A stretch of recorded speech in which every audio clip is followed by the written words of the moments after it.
안녕하세요. 공인중개사 다보나의 박세인 공인중개사입니다. 안녕하세요. 공인중개사 미스터홈즈 인천 노년센터 김수연입니다. 저번에 한번 개업공인중개사랑 소속공인중개사에 대해서 한번 얘기를 했었거든요. 이번에는 그냥 오픈하는 개업공인중개사에 대해서 회원과 비회원에 대해서 한번 말씀을 드려보려고 해요. 저는 이 지역의 회원에 속해 있는 중개사고, 네, 사장님은 비원에 이제 속해 있는 이제 부동산이다 보니까 서로 얘기하면 좋을 것 같아서 서로의 네네. 입장이 있으니까 네. 중개사무소를 오픈하려고 결정을 하면 이제 회원권이 있는 부동산과 회원권이 없는 부동산, 그리고 이제 부동산이 아예 부동산이 아닌 타업종인 상가도 있잖아요. 네. 그래서 비회원 부동산이나 아니면 타업종 아니면 완전 비어있는 상가, 무거이여서 그런 상가를 들어가게 되면 이제 회원권이 없으니까 그거에 대해서 좀 자세히 말씀을 드려보면 좋을 것 같아요. 일단 회원과 비회원이 무엇인지 그거에 대해서 간단히 설명을 해주시면 좋을 것 같아요. 네, 우선 공인중개사 협회와는 상관이 없는 내용이에요. 지역 간에 이제 회원이냐 비회원이냐 이 차인 것 같고요. 회원은 이제 비용을 어느 정도 주고서는 이제 들어간 게 이제 회원이죠. 그쵸? 그리고 비회원은 그 소속이 없는 그냥 동네 소속이 네, 동네 소속이 없는 그냥 개인 혼자서 하고 있는 걸 비회원이라고 하면 될까요? 네, 그 정도 차이인 것 같아요. 네. 회원과 비회원의 가장 큰 차이가 있다면? 공동중개죠. 맞아. 공동중개예요. 네, 이제 회원들끼리는 이제 공동중개가 가능하지만 이제 비원이라는 이제 공동중개를 이제 제약을 걸어놓는 게 가장 이제 큰 것 같아요. 비회원은 비회원들끼리 공동중개 할 거 아니에요? 근데 비회원의 비율이 그렇게 많지 않잖아요. 예, 지역에서 거진 비회원의 비율이 너무 적은 편이고 맞아요. 이제 구도심 같은 경우는 다 형성이 돼 있잖아요, 회원들이. 그렇기 때문에 공동중개를 할 수 있는 좀 범위가 비회원들끼리 할 수 있는 경우가 좀 적죠. 맞아. 이거 부동산들끼리 회원, 비회원도 있는데 그 상인연합회? 동네들마다 상인연합회가 있어가지고 또 다른 지역은 들어가기도 힘든 것 같아요. 예, 지역마다 좀 차이는 있긴 한데 이제 신도시 같은 경우는 이제 거의 다 회원으로 들어간다고 해요. 왜냐면 예, 거진 다 처음으로 다 들어가시는 거고 그리고 비용도 뭐 200만 원, 300만 원 이렇게 아직 하는 데가 있대요. 그러니까 신도시 같은 경우는 그래서 이제 굳이 안 할 이유가 없는 거죠. 그쵸. 신도시는 아직 몇 개 없으니까 그냥 들어오셔라. 인수받는 경우도 거진 드물고 다 처음으로 다 오픈을 하기 때문에 그런 경우 있는데 저희는 이제 구도심이다 보니까 이제 회원이 형성이 많이 되어 있으니까 그래서 이제 공동 중개 이 차이인 것 같아요. 회원 가입이 필수인지 아닌지. 필수는 아니고 이제 개인의 선택 차이인데요. 어느 걸 좀 더 중점으로 잡고 있느냐의 차이 같아요. 이제 회원은 아무래도 이제 규제나 이런 것들이 좀 있는 편이잖아요. 지금 회원이시잖아요. 지금 규제가 어떤 규제들이 지금 있죠? 일단은 휴무, 단체 휴무에 대한 처음에는 이제 공동중개, 비회원이랑 공동중개 하지 마라. 그게 있고 두 번째 같은 경우는 이제 지정 휴무일. 지금은 언제 일주일에 몇 번 쉬어요? 6번 쉬는 것 같아요. 매주 일요일날 일단 쉬고 그리고 이제 저희 같은 경우는 첫째, 셋째 매주 월요일인데 이게 지역마다 달라요. 뭐 둘째, 넷째, 토요일날 격주로 쉬는 부동산이 있고 뭐 격주 월요일. 이 근처는 그 한 군데는 이제 격주 월요일이고 뭐 한 군데는 격주 토요일이고. 그러니까 정해지면 무조건 쉬어야 되는 거죠? 무조건 쉬어야 돼요. 근데 뭐 계약이 뭐 그날 있거나 뭐 당연히 있거나 이러면은 미리 고지하고 이제 고지를 미리 해야 돼요? 고지하고 이제 일정 뭐 2시간 이내 이렇게 하는 건 상관없어요.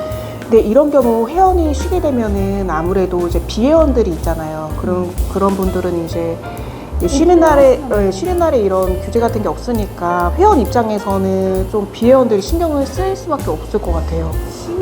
다 같이 쉬었으면 다 같이 쉬었으면 좋겠다. 약간 이런 게 있을 것 같아요. 다 같이 쉬는 거. 나는 나름 부러워요. 나도 일하고 싶은데.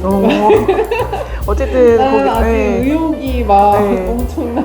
그러니까 그게 조금 시기인데. 단점인 것 같아요. 이제 규제들이 맞아요. 좀 더 적극적으로 할 수 있는 부분들을 네. 근데 이제 할 수 없다는 어떻게 보면 장점으로 보시는 분들은 또 장점으로 보시고 단점으로 보시는 분들은 단점으로 보시고 또 규제 또 말고 공동중개 하지 말라는 거랑 수정 휴무일을 꼭 쉬어야 된다는 거 그건데 만약에 그거를 이제 안 했을 경우에 어겼을 경우에는 이제 뭐 페널티 같은 게 있어요.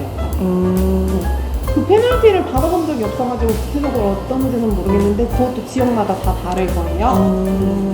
그래서 이제 회원으로서의 장점은 이제 어쨌든 같이 으쌰으쌰 하는 그런 분위기와 소속감. 소속감. 그리고 쉴 때 같이 쉴 수 있다는 거.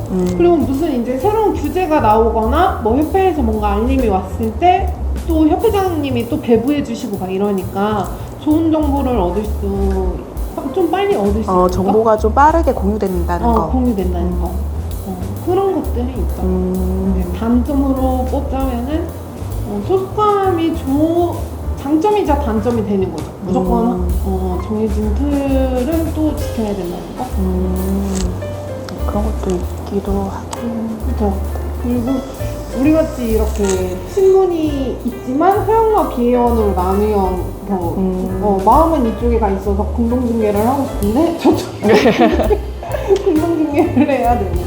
그러니까 저는 비회원으로서 좀 어떤 걸 느꼈냐면은 그 회사의 계약지, 정규지 약간 이런 느낌이랑 좀 비슷했어요. 제가 예전에 회사에 그 계약직으로 있어 봤는데 약간 그런 느낌이랑 되게 비슷한 느낌을 받았어요. 저도 이제 공동중개를 원해서 타 부동산에 이제 공동으로 제안을 해본 적이 있잖아요. 그럴 때 이제 거절당할 때. 맞아.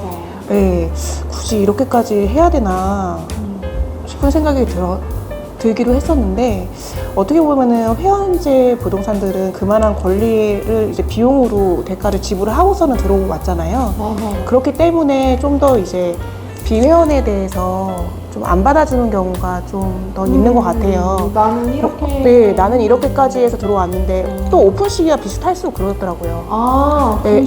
네, 나는 이렇게 해서 들어왔는데 이렇게까지는 안 할래. 약간 이런 것들이 좀 있고. 그쵸.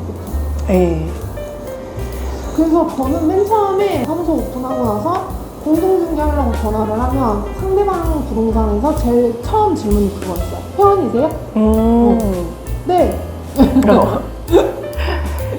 그래서 저는 이제 전화할 때 이렇게 물어보신다고 했잖아요. 저는 먼저 오픈을 해요.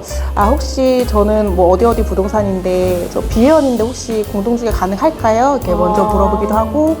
예, 그리고 이제 좀 거절을 하실 때에는 그렇게 얘기를 안 하시고 그냥 다음에 연락 드릴게요 라고 하든가 그러시고 아니면은 이제 좀 핑계를 대셔서 이제 매물을 못 보는 상황을 말씀하시던지 그런 식으로 거절을 하시면 제가 알아듣고 이제 거기서 대표적인 게 임차인이 연락이 안 돼요. 네, 뭐 그런 것들. 지금은 뭐 어디 뭐 여행 가셨어요. 대표적인 게 임차인이 연락이 안 돼요. 네, 근데 아예 전화를 안 받으시고 거절하시는 분도 계세요. 이거는 비원으로서의 이런 공동중개 거부는 거진 아파트예요. 상가는 없었어요. 거의 아파트 쪽이었고요. 아파트 쪽이 유독 그런 게 좀 많이 심한 것 같아요. 아파트는 약간 단지 앞에 이렇게 딱 뭐라 해야 되지?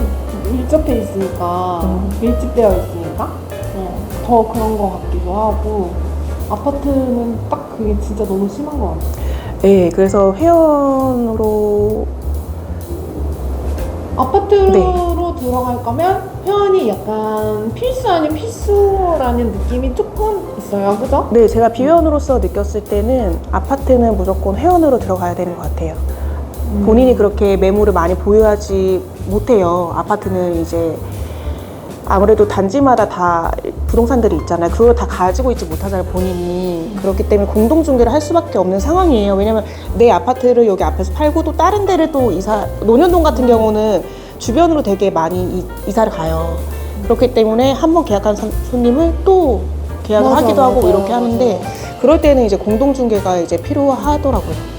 맞아요. 네네. 단지 내에서도 평수 차이로 이사하시는 분이 계시긴 하는데 또 유치원 갔다가 초등학교 가면 여기에서 이제 초품화로 네. 이사 가시는 분들이 계시고 네. 또 초등학교 졸업하면 또 중학교 네네네.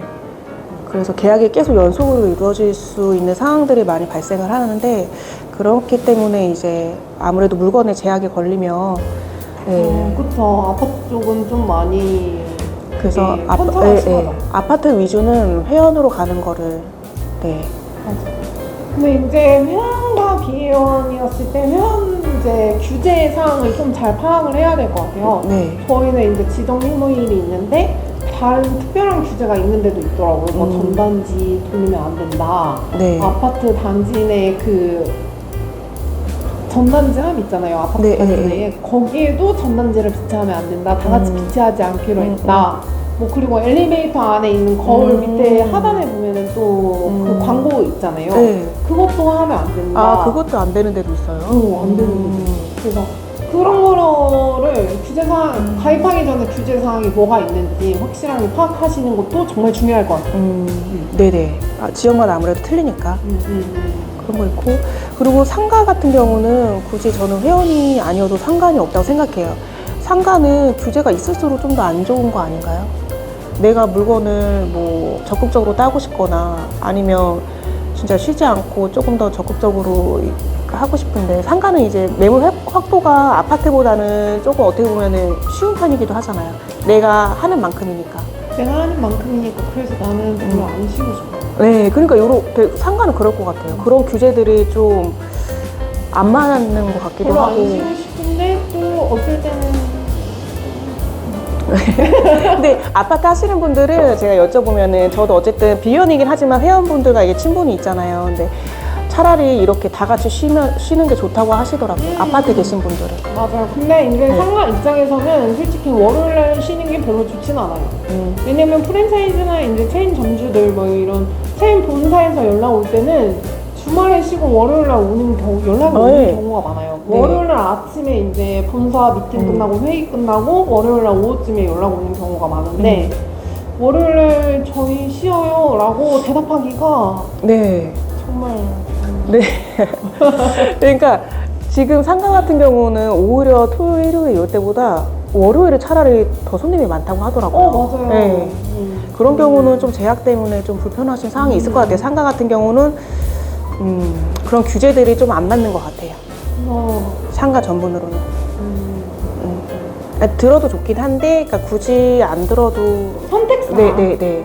아파트는 약간 필수하는 필수적인 요건이라 그러면 상가 쪽은 정말 선택사항. 네네. 맞아요. 그렇게 느껴요. 네. 그러면 이제 회원과 비회원에 대해서 말씀을 드렸고 회원 부동산을 양도받았을 경우에 필수적인 체크사항이 있다면? 저는 이 관계는 양도 양수할 때 꼭 짚고 넘어가야 될 게 있다고 생각해요. 저도 이제 뭐 회원 비회원들이랑 많이 대화를 해봤을 때 그 권리금에 이제 당연히 회원권이 포함되어 있는 경우가 있고 이제 명단이 포함되어 있는 경우가 있는데 명단 없이 이제 권리금을 주고 들어오신 분들도 있더라고 하더라고요.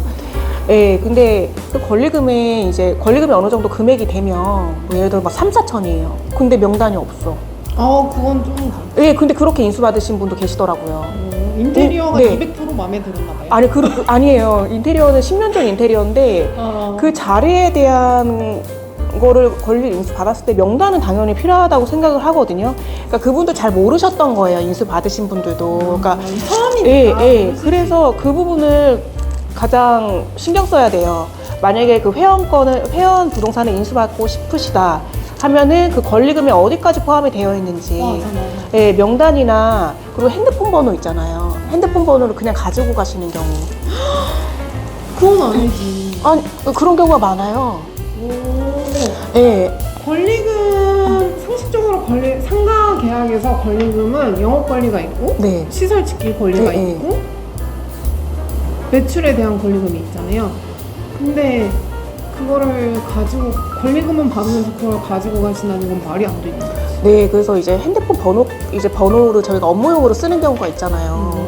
근데 이제 그런 번호까지 그냥 가져가시는 경우가 있어서 그거 진짜 달라. 네, 왜냐면 어떻게 보면 그 기존 회원분들이 그냥 그 번호로 전화를 할 수가 있는데 그쵸. 그 전화로 왔다고 해가지고 거기를 다시 그쪽으로 전화해봐라 이렇게 하는 분들도 계시지만 그러지 않은 경우도 많아요. 왜냐면 그런 분들이 다른 데로 가셔가지고 다른 지역을 가셔가지고 계속 그렇게 그러면 네. 가지고 가고 시설은 두고 네, 데이터베이스는 가지고 가고 네. 그렇게 넘기시는 네, 거예요? 네. 자린난이라고 생각하시면 되더라고요. 그런 분들도 꽤 봤어요. 네. 그래서 그 부분을 가장 주의하셔야 될 것 같아요. 권리금에 포함이 어느 정도가 되어 있는지. 맞아요. 그리고 회원 같은 경우는 저는 좀 어떻게 보면 또 필요하다고 생각을 하는 게 이제 부동산들이 너무 많이 생기니까 그거에 대해서 좀 규제를 하고 싶어서 이렇게 회원을 만든 거잖아요. 네, 맞아요. 근데 어떻게 보면은 그게 맞기도 한 것 같아요. 너무 우분별하게 생기니까 그거에 대한 규제가 있으면 부동산들이 좀 다 같이 이제 힘들어지는 그런 거 막기 위해서 좀 하는 경우가 있는 것 같은데. 그리고 전 세상에 이런 게 있었으니까 더 뭔가 조심하면 좋을 것 같기는 하죠. 근데 이제 그런 경우가 있어요. 이제 회원인 경우는 이제 권리금을 받고 나가실 경우 그 지역에서는 또 부동산을 할 수 없다는 거.